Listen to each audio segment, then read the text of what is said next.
right. Welcome. This is going to be a continuation of the Astro Dice Throwdown for Aries season. This one is going to be for the zodiac sign of Pisces. What is coming to you or happening during this season of Aries? Better late than never. All right. I'm really sorry these are late. You cross watchers, if you're watching, here's more. All right. Take what resonates, leave the rest. Aries is a big season. I feel like it's really, really important because of all the transits. At the beginning of this Aries season, we had 5 planets in it. One of them being Mercury, which stations retrograde as we move out, like April 21st, the day we move out of Aries, okay? It's going to station retrograde in the zodiac sign of Taurus, okay? And that's currently where it's at, Mercury. And so this is a big deal because this is how our thoughts are. This is our behaviors. Because they're in Taurus right now, things are feeling a little bit more grounded. Pisces, your ruling sign, your ruling planet is Neptune. It's in your zodiac sign. It's in your home sign along with Saturn, which is your boundaries. And so for you right now, you know, and we're going to throw down these Astro dice. We're going to throw these cards down. It's going to be as brief as I can make it. All right. If you like where it's going, you want to know more, check out my other platforms, or you can book your own read at soulshine1111.com. However, where I was going with this, with Saturn in your zodiac sign with Neptune, you're learning something, okay? Especially during this Aries season, because there is something happening with, you could be feeling a little bit under distress, okay? This is also, you know, a lot going on because of this Aries season with these 5 planets, and one of those being the sun. Something's getting illuminated, okay? And you could have a Leo in your life. Let's start, just throw down. I could just go on about this stuff, all right? For Pisces, you've got the number 8 between sacral and solar plex, okay? We're gonna talk about it all. You've got Scorpio here on Aquarius, okay? All right, and you've got Saturn here on the sun. So this is interesting because, hold on, I'm receiving. So because Saturn did fall on the sun, it just is under the word look. I don't know if you can see this very good, but there's something here being illuminated, okay? And I want to find out, actually. I'm going to do this, I guess, a little bit different than the other reads because I don't want to lose track of, I want to find out what's being illuminated for you. It could be something that you have been really passionate about with this Scorpio landing on Aquarius, that you're working, that you haven't created yet, but you've been wanting to. There could be this energy of feeling a little bit lost, needing to focus during this Aries season. You could be in some type of transition. I'm talking slower because I am working to get out everything that I'm receiving right now. I don't want to miss something. Something seems to maybe not be adding up, but it's illuminating something, and you may not be sure why it's illuminating something. Let's find what's being illuminated, angels, for Pisces during this Aries season. The Knight of Wands in reverse. Something's, you feel played. You also, I'm seeing a clock. So you could be feeling like time is of the essence. Like you're running out of time to learn about something, whether it's about somebody in your life, even like the truth about something, right? There is something here that you could be getting sidetracked by. The Knight of Wands is one of the fastest moving knights in the deck. Because this is in reverse, right? If it were upright, it's like coming in really, really fast, and it can be kind of in and out energy. However, this is in reverse. So something that you felt passionate about, you're slowing down and really thinking about it. That's what's happening. And maybe that's what you have to, that's what's being illuminated. Somebody that's played you, or you playing somebody. Remember, roles can be reversed.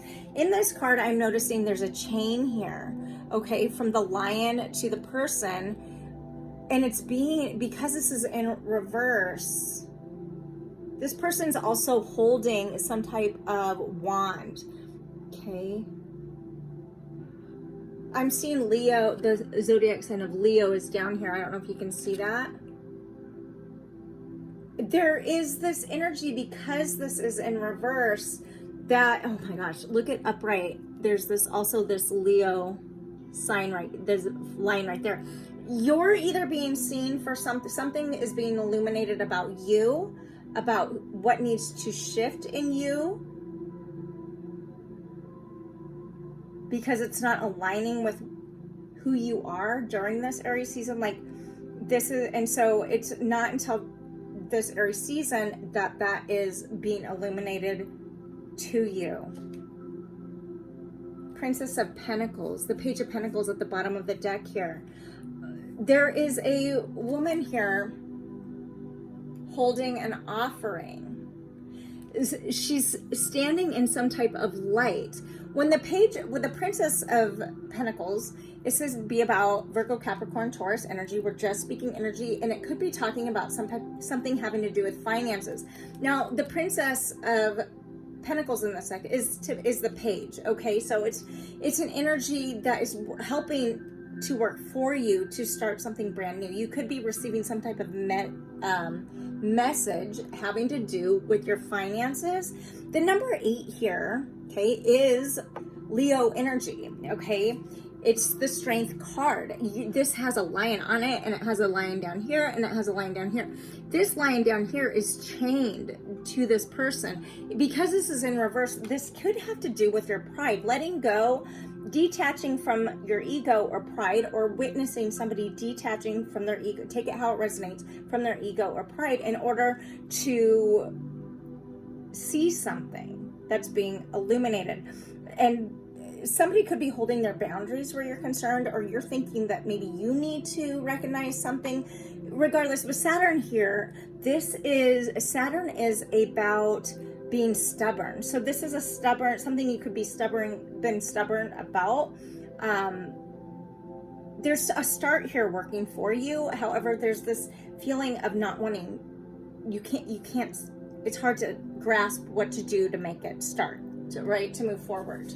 The 8 here also, if I talk about that, if we were to talk about the number 8 in general in numerology, this talks about a cycle that just keeps going and going and going. If we were to talk about, because it's between the sacral and solar plexus, it could be honestly like giving you anxiety, causing stress in your belly, like really causing some type of frustration. If we were to talk about this number 8 as the 8th house, this is our life philosophy.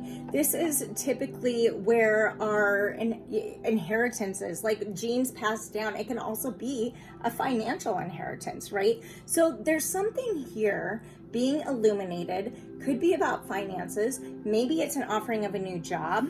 Maybe it's even just whatever's being illuminated is within yourself that you're holding on to, that you no longer, but you feel chained to an old way, a pattern, whatever this is. And I say pattern because Scorpio, which also fell out, is right now, it's the South Node is in Scorpio. And so the South Node is all about shattering realities, right? It is the chains to our past. It is the shadow side of, it's the lessons. It's the truth we can't see because there's some type of blockage in the way.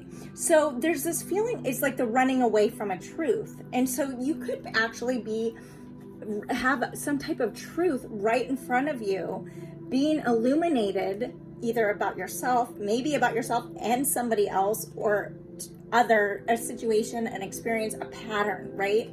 Basically is what's happening that has been in some type of loop with this 8. So I want to see something else. Just, I feel anxious. So it could be some type of stress, something working to happen for you that is being illuminated for you this Aries season. And it could have to do with either shifting a behavior pattern, slowing down and not being so impulsive. The Knight of Wands is one of the most impulsive knights in the deck because it's like they don't think before they do, right? So because this is in reverse and this followed it, it's like you have to slow down in order to really like grasp something so you don't miss it about yourself or about a situation, right? You're reassessing what needs to be looked at because you had the bound Saturn on the word look and Aquarius that's working to be happen for you. Material trouble, 5 of Pentacles, Virgo, Capricorn, Taurus energy, again, you know, being left out in the cold, something being illuminated that you don't see, or that somebody's not seeing, that you're hiding, or that somebody's hiding from you. Taurus energy here. Mercury's here too, right down here. And so, you know, with this Taurus energy being here, there is, right now we've got Uranus, which rules Aquarius, which Scorpio fell in. There's something that you've been passionate about, that you've been holding on to. It needs to be grounded because Venus is also in Taurus. That's our relationships. The relationship not only with others, but with ourselves. So something's working to shift for you. How you communicate possibly, because Mercury is also currently in Taurus. And Mercury is about how we communicate, how we act, the actions we take, our behaviors, the thought processes. And so many of you could also be like on a loop of obsessive thoughts, right? As we move into or towards closer this Mercury that will station retrograde at the end of Aries season. That feels like a lot. But it's like what these people don't realize is if all they have to do to come out from the cold is look to their right and go inside where it's warm, right? It looks as though there's an offering of some type, but your back could be turned to what you need to do in order to get to the offering. I hope that makes sense. There's this feeling of a search for meaning, okay? There's like a search for meaning here. And so it could be that you're, during this Aries season, Pisces, you're working to figure out an alternative approach that differs with the 8 here from how you normally approach something in order to make things add up. Okay, so that's what I'm getting, Pisces. I'm going to leave it there. That was a lot. That felt heavy a little bit. Just, you know, we can be our own best critic. And so in these times during this Aries season, right, keep in mind with this Scorpio energy in the South Node, because that did come up with these passions and struggle, is the South Node is going to be in July, moving into Libra, which will be balance. We also have the full moon in Libra coming up. And so balance wants to happen for you. There could be something you are judging yourself about. And just in these moments, it's a hard time for everybody. We're all going through problems. We're all going through things, right? We're all working to, you know, figure out what's next. And so just in those moments that you find yourself maybe judging yourself, just pause, right? And think about any type of painful judgment you have about yourself, and why is it, and then ask yourself, why am I doing this? Like, what about me do I need to shift, right? Because pain and like judgment show up for a reason. And how we see others is tells us a lot about, it tells us nothing about others and more about ourselves, how we are something about ourselves that we are not seeing, because we're all mirrors, right? So the hurt shows up for a reason. And so there's something on the other side, right, waiting for you. So just pause, remind yourself that in order to end some type of cycle, it might just really be right in front of you, just waiting to reignite so you can start brand new in a fresh way. That got really long, and I hope it was helpful, you guys. These are wild energies right now, but if it felt good, give it a like, subscribe, like, follow if you feel guided. And I do daily reads every morning, so they're only like short, so they're 60 seconds, but hopefully they're helpful. And until next time, you guys, I'm Janie, Soul Shine 1111. Be love, be together. Go grow.